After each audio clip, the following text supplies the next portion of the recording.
நினைவாற்றல் வலுவுற செய்ய மூளை வளர்ச்சிக்காக, மூளை வளர்ச்சின்றதோட ஆற்றல், மூளையின் ஆற்றலை பெருக்கக்கூடிய, அதிகப்படுத்தக்கூடிய வர்ம புள்ளிகள். ஏன்னா ஆற்றல் போகாதனால மூளை குறைந்து வேலை செய்யறது.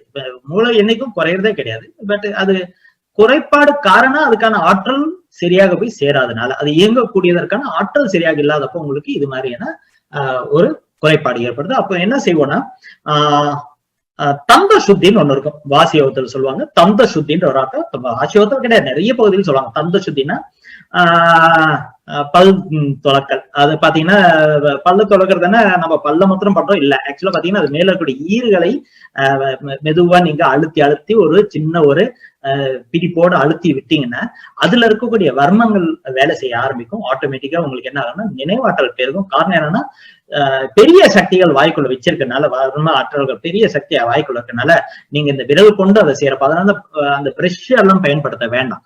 அதை பயன்படுத்தாம விரலால உங்க பல் துளக்கல் செய்யுங்க. தந்த சுத்தி என்ற பல்லை விளக்குவது. அது எப்படின்னா, அந்த ஒரு மரம் வளரணும்னா தண்ணியை கொண்டு போய் இலையில ஊத்துவீங்க, இல்லாட்டினா அதோடைய வேர்ல ஊத்துவீங்களா? ஆணி வேற சுத்தி ஊத்துறப்ப அது இருக்கும். அதே மாதிரி நம்ம பல்லுனாகணும், பல்லுடைய ஈர்களை சரிப்படுத்தணும், ஈறு தசைகளை சரிப்படுத்தணும். அதனால கையை கொண்டு அந்த இதெல்லாம் ஒழுங்கா துளக்குனீங்கன்னா அது சக்தி படும். அது மாத்திரம் இல்ல, அது நிறைய மூளைக்கான ஆற்றல் கொடுக்கக்கூடிய இடம் இருக்கு. அதனாலதான் ஒரு விளம்பரத்தில் சொல்லுவாங்க, அக்பர் பீப்பாலாம் வந்திருப்பாரு, என்னம்மா வரலாறு ரொம்ப கஷ்டமா இருக்கா, இந்த லாலிபாப் சாப்பிடுவாங்க. அது பாக்குற சிரிப்பு மாத்திரம் தான். இதுக்கு அதுக்கு என்ன சம்பந்தம்னு யோசிச்சு பாத்தீங்கன்னா, நல்லா இந்த லாலிபாப்ன்ற ஒண்ணு அந்த குச்சி மருக்கு அதுக்குள்ள மேல உருண்டையா இருக்குன்னா அதை சாப்பிடறப்ப என்ன ஆகுனா அது போய் இந்த மேல் சர்வாங்கம் நல்லீர் பாடங்களால் நல்லா தேய்க்கும். இப்படி இப்படி இப்படின்னு ஜிப்புக்கிறப்ப தேய்க்கும். அதனால ஒரு குழந்தை கூட வேலை எடுத்து வாயில வச்சிடும், சிறு குழந்தையா இருக்கிறப்போ. ஏன்னா அவ்வளவு பக்குப்படும், மூளை அவ்வளவு வேலை செய்யும். தாய்மொழியை ஒரு வருஷத்துல பேச ஆரம்பிக்குதுன்னா பாத்துக்கோங்க எவ்வளவு மூளை வேலை செஞ்சிருக்கணும். நீங்க இப்ப ஒரு மொழியை கத்துக்கணும்னா எத்தனை நாள் ஆகாது? முழுசா கத்துக்கிட்டு அதை பேசுறது கிடையாது. வாய் விட்டு பேச ரொம்ப கஷ்டம். ஆனா குழந்தை செய்யும். அதேதான் லாலிபாப். ஒரு விளம்பரத்துல கூட வர்மத்தை எவ்வளவு அழகா உள்ளடக்கி செய்யறாங்கன்றப்ப பாத்தீங்கன்னா நிறைய பேருக்கு சூட்சும காரணங்களாதான் இது தெரிஞ்சிருக்குது. ஆனா வெளியே காட்டாம அத்தனை நடந்திருக்காங்க. தந்த சுத்தி.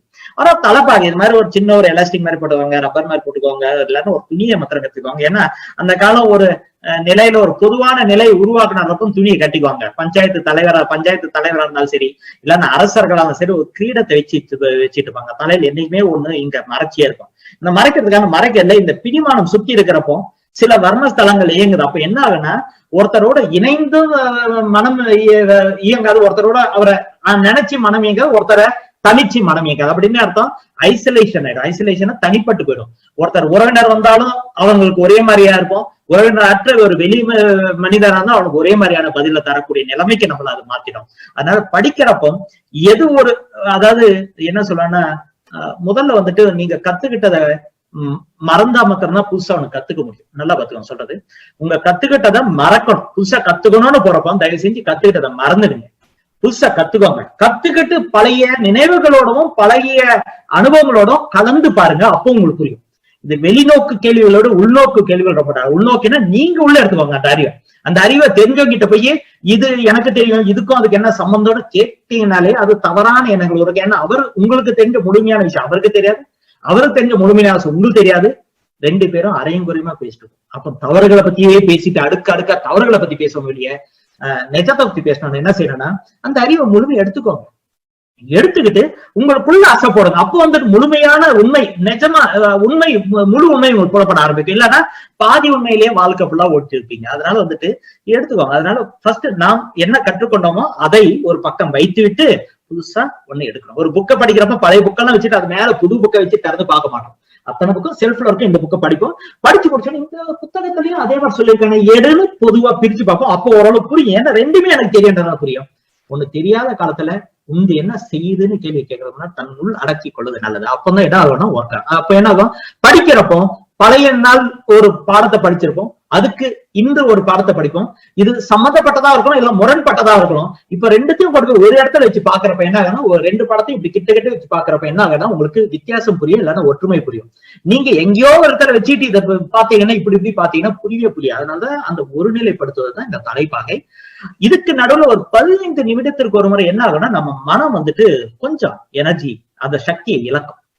இந்த சக்தி இலக்கணத்துல டீஹைட்ரேஷன் சொல்லக்கூடிய அந்த நீர் தத்துவம் உடம்புல குறையும். ஏதோ ஒண்ணு யோசிக்கிறப்போ, எண்ணங்கள் நிறைய ஏதோ ஒண்ணு யோசிக்கிறப்போ படிக்கிறப்போ டீஹைட்ரேஷன் அந்த நீர் தன்மை குறையும் உடம்புல. அப்ப என்ன செய்யுங்கன்னா உடம்புல குறையும், தண்ணி குடிக்கலாம். பட் முகத்தை ஒரு ஈர துணியாலேயோ இல்லாட்டா கொஞ்சம் தண்ணியாலேயோ அப்பப்போ அலம்பிக்கலாம். சரிங்களா? முகம் துடைத்தல், முகத்தை கழுவிக்கலாம். கழுவிட்டு ஒரு 15 நிமிஷத்துக்கு ஒரு கழுவிட்டு அதை துடைக்கணும் கூட அவசியம், அப்படியே படிக்கலாம், தொடச்சிக்கலாம். ஏன்னா கஃபம் இருக்கிறவங்களுக்கு அது சரியாகாது, தொடச்சிக்கலாம். ஆனா அந்த நீர் பயங்கர குளிர்ச்சியா இருக்கக்கூடாது, அந்த அறையின் வெப்பத்திற்கு ஏற்ப இருக்க வேண்டும். நீங்க எந்த அறையில் உட்காந்து படிக்கணும் அந்த அறையின் வெப்பத்துக்கு ஏற்ப இருக்க வேண்டுமே ஒழிய ரொம்ப குளிர்ச்சியா இருந்தானா உங்களுக்கு மத்த பிரச்சனைகள் வரும். அடுத்தது இதுக்கு என்னன்னா வர்மத்தை பயன்படுத்தலாம். இது பொதுவா வர்மம் என்பது என்னன்னா வாழ்க்கை முறையே வர்மம்னு சொல்றோம். அப்படின்றப்ப முதல்ல வாழ்க்கை முறையில என்ன செய்யணும்னு சொல்றேன், அப்புறமா வர்ம இயக்க முறையை சொல்றேன். வாழ்க்கை முறையிலே வர்மமும் இருக்கு, அடங்கி இருக்கு. ஆனா என்னங்கய்யா எல்லாம் வாழ்க்கை முறையை சொல்றீங்க, வர்மத்தை பத்தியே பேசவே இல்லை நீங்க சொல்லக்கூடிய. ஏன்னா வாழ்க்கை முறையிலே வர்மம் அடங்கி கிடப்பதால் வர்மத்தை தனிப்பட்டு பெருசா சொல்ல வேண்டிய தேவையில்லை. இதெல்லாம் செய்யறப்பமே உங்க வர்மங்கள் தூண்டப்படுகிறது. அதோட வர்மத்தையும் செய்யணும்னா பொய்கை வர்மம்னு இருக்கு. இந்த காதுக்கு மேல, இந்த காதுக்கு மேல பாத்தீங்கன்னா இந்த இடம் இருக்கு, இந்த காது இருக்கு இல்லைங்களா, இந்த காது இருக்கு இல்லைங்க, இந்த காதுக்கு மேல ஒரு இடம் இருக்கு. அந்த 2 இடமும் இப்படி தேய்ச்சி விட்டீங்கன்னா, இந்த 3 விரலை கொண்டு இந்த காதுக்கு மேல் மடலுக்கு மேல கை வச்சு இப்படியும் தேய்ச்சிங்கன்னா போதும். ஒரு 3 முறை இல்லைன்னா 5 முறை தேய்ச்சிங்கன்னா போதும். அதிக பிரஷர் அழுத்தம் தர வேண்டாம், வலி வந்துடும் அந்த இடம். ஏன்னா அதுக்கு பக்கத்துலதான் அந்த சுண்ணாம்பு களம் சொல்லக்கூடிய இடம் தான் இருக்குனால அது ரொம்ப மென்மையான இடம். உங்களை டிஸ்டர்ப் பண்ணக்கூடிய இடம், உங்களை வந்துட்டு மனதை அலைப்பாய வச்சிடும். அதனால கொஞ்சம் பொறுமையா மெதுவா செய்யுங்க. ஏன்னா வலி ஜாஸ்தி இருக்கும், சரிங்களா? வலி ஜாஸ்தி உங்களால் தாங்கும். அதனால பொறுமையா செய்யுங்க. இதெல்லாம் நிறைய அழுத்தம் தந்தா நல்லா ஆயிடுமாட்ட கிடையாது. நிறைய அழுத்தம் தந்தீங்கன்னா ஒரு மாத்திரை இல்ல போச்சுன்னா நம்மளுக்கு அது நோயா ஆயிடும். அதனால கால் மாத்திரை என்னங்கன்னா எளிமையான ஒரு விஷயம் நான் சொல்றேன். குருமார்களும் ஒரு முறை சொல்லியிருக்காங்க, ஆனா எளிமையான முறையில் நான் சொல்றேன். கால் மாத்திரைன்னா நான் அவர் என்ன செஞ்சாலும் கண்ணு சிமிட்டிட்டு கூடாது. அது மாதிரி கண் சிமிட்டாத வரைக்கும் அது கால் மாத்திரைக்குள்ள அடங்கிறது. அதனால அது வரைக்கும் செய்ய போவோம். அதனாலதான் பாத்துக்கிட்டே இருங்க. அவருக்கு சின்ன ஒரு ஆக்ஷன் தரானா அந்த இடத்துல நிப்பாட்டிக்கும், அதுக்கு மேல தர வேண்டாம் இப்போதைக்கு. இதுதான் பயன். ஏன்னா அம்மா உங்களுக்கு ஏதோ ஒரு வலி இருந்தா தடவிட்டே வலியாடா, சரி விடா, மெதுவா பண்றேன். அதுதான் வைத்திய முறை, சரிங்களா? அதே மாதிரி பொய்கை வர்மம் எங்க இருக்கு, காதுக்கு மேல இருக்கு. நேம வர்மம் சொல்லக்கூடிய இந்த பெயர்கள் மாற்றம் இருக்கலாம். தமிழ்ல ஒருத்தர் நேமரம் வேற எங்க இருக்குன்னு சொல்லலாம். பட் இந்த இடத்த பாத்துக்கோங்க, உங்களுக்கு பெயர்கள் எங்க படிச்சிருக்கோம் அந்த பெயரை வச்சுக்கோங்க. நான் எதையும் இங்க கட்டாயப்படுத்தவில்லை. ஆனா செய்யும் முறையை மட்டும் நான் கட்டிடுறேன். நேம வரும், நெற்றி நடு நேம வரணும்னு சொல்லக்கூடிய நெற்றி நடுவுல இருக்கு. அதை இப்படியே தடை விடணும். இந்த 3 விரல் வச்சுட்டு இப்படியே தடை விடணும், மெதுவா செய்யும். இதுதான் என்னது ஒரு டெலிவரி, அதாவது குழந்தை பிறப்பிற்கு எந்த ஆபரேஷனாலும் குழந்தை நார்மலா பிறக்கிறதுக்கான பயன்பாட்டுல இருக்குது. நிறைய விஷயங்கள் இது பயன்படுது. இப்படி செய்ய போதும். ஒரு 5 முறை இப்படி செய்யுங்க. அது என்ன ஆகும், ஒருமுகப்படுத்துறப்ப என்ன ஆகும்னா தச நாடியும் தச வாயுக்களும் இதுல ஒருமுகப்பட்டு வேலை செய்ய ஆரம்பிச்சிடும். அதனாலதான் நார்மல் டெலிவரிக்கு அதை செய்வோம். காரணம் என்ன, அது சரி பண்றது. ஓகேங்களா? சீரங்கொல்லி வரும். இது பின்னோக்கி இருக்கிறது, திலாத்தத்துக்கு பின்னோக்கி இருக்கிறது. இந்த இடம் எந்த இடத்துல அடிச்சா உங்களுக்கு கோபம் அதிகம் வருதோ, இந்த இடத்துல எங்க அடிக்கிறீங்களோ கோபம் அதிகம் வருதோ அதான் சீரங்கொல்லி, கோபத்தை உருவாக்கக்கூடிய இடம். இந்த சீரங்கொல்லி வர்மத்தை லைட்டா தடவி தாங்க போதும். இல்லைன்னா சுழற்சி முறை செய்யுங்க. இந்த 3 முறை இப்படி சுழற்றுங்க போதும். இப்படி சுழற்று பொறுமையா சொல்லுங்க. ஏன்னா ஒரு மிருகத்தை, ஒரு அனிமலோ ஒரு ஏதோ ஒரு மிருகம் உங்ககிட்ட வரப்ப என்ன செய்யும், இப்படியே செஞ்சீங்கன்னா அது தாழ்ந்தணும். அப்படின்னா கோபம் இப்படியும் செய்யறப்ப அது அமைதி ஆயிடும். சோ கோபம் தர இடத்துலயே அமைதி தர இடமும் இருக்குது. 2மே இருக்குது. ஒரே இடத்துலதான் 2 இருக்குது. பிரிச்சு எதுவும் இல்லை, ஒண்ணுத்துக்குள்ளதான் இன்னொன்னு இருக்கு. 2 கடைநிலையும் ஒரே இடத்துல இருக்கு பாருங்களேன். ஒண்ணு கோபம் என்ற நிலையும், ஒன்று சாந்தம் என்ற நிலையும், என்ற கடைநிலைகள் எல்லாமே ஒரே இடத்துல இருக்கக்கூடியதான். நிறைய வர்மங்கள் அப்படி இருக்கு. நல்ல சீருங்கொல்லி வர்மம்னு அதை மெதுவா எப்படி சுழற்சிங்கன்னா போதும். சீருங்கொல்லி. உச்சி வர்மம் என்னன்னா உங்களுக்கு ஆற்றல் நிறைய இழுக்கும். படிக்கிறப்ப பாத்தீங்கன்னா அறிவு நிறைய பயன்படுத்துவீங்க. உங்க அறிவை அங்க இங்க அலைப்பாஞ்சு அந்த சப்ஜெக்ட் எடுத்து இந்த பாட புத்தகத்துல இருந்து எடுத்து குளம். அந்த காலத்துல என்ன செய்யுங்கன்னா இந்த இடத்துல இருக்கக்கூடிய உச்சி தரப்பும், உச்சி அதிகபட்சம் உச்சி பதப்புன்னு சொல்லக்கூடிய அந்த உச்சி பதப்பு இருக்கக்கூடிய உச்சி வரம் என்ன செய்யணும், உங்களுக்கு அதிகபட்ச எனர்ஜியை தரும். வாசியோகத்தின் கடைநிலை அது தான் சொல்ல. அந்த எனர்ஜி, அந்த இடம் உங்களுக்கு அதிகபட்ச ஆற்றலை கொடுக்கும். அந்த ஆற்றல் என்ன செய்யணும்னா உங்களை அதிகமான ஈர்ப்பு, அதாவது அறிவை கொண்டு போய் சேர்த்தக்கூடிய அந்த ஈர்ப்பு உங்களுக்கு தந்துடும். அடுத்தது